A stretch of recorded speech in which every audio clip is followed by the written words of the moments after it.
Chaque enfant a besoin d'encadrement pour son développement personnel et ceci commence dès le bas âge. Si tu es parent, cette vidéo devrait sûrement t'intéresser. Mais avant, abonne-toi, like, commente, partage pour recevoir encore plus d'astuces et permettre à d'autres parents de me découvrir et d'en tirer profit. Dans ma vidéo précédente, je parlais de graphisme. Le graphisme est cette discipline qui favorise l'initiation à l'écriture chez l'enfant. Aujourd'hui, nous avons opté pour les points.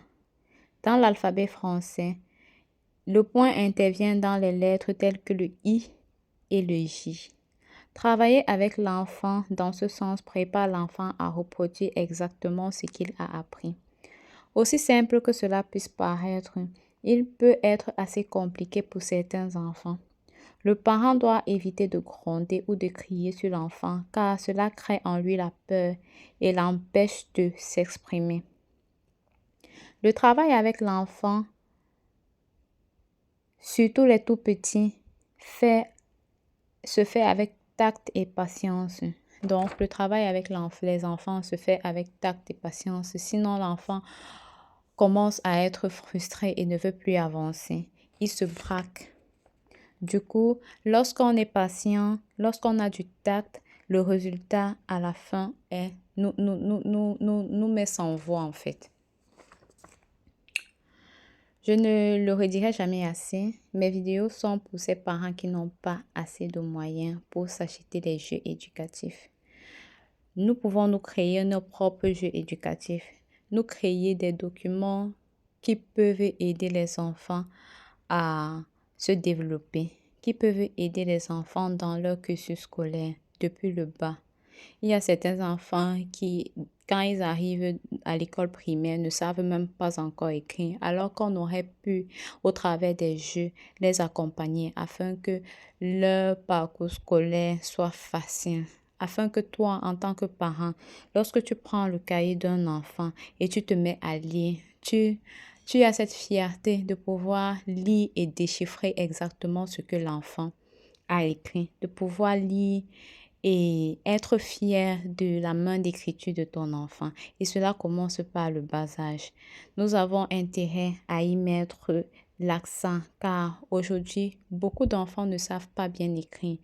Beaucoup de parents ne prêtent même pas attention. Beaucoup d'enseignants n'y prêtent plus attention. Donc, chers parents, c'est notre rôle aussi de veiller sur le fait que l'enfant doit s'intégrer aussi dans ce sens-là. Mais aussi pour donner une alternative à ces parents qui pensent que il faut absolument apprendre avec les téléphones portables au travers des applications qui permettent à l'enfant de mémoriser.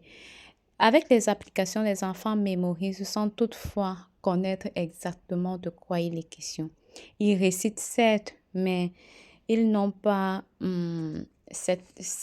cette capacité de distinguer exactement.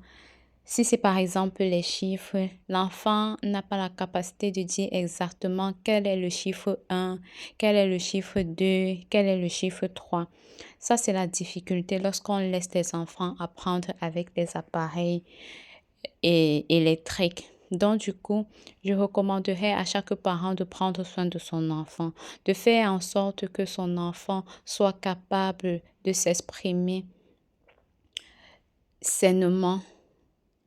Ceci passe par notre travail ceci passe par notre travail en tant que parents avec l'enfant. Nous avons le devoir de prendre soin de nos enfants. Donc, chers parents, prenez soin des enfants. Montrez-leur ce qu'il faut pour leur épanouissement.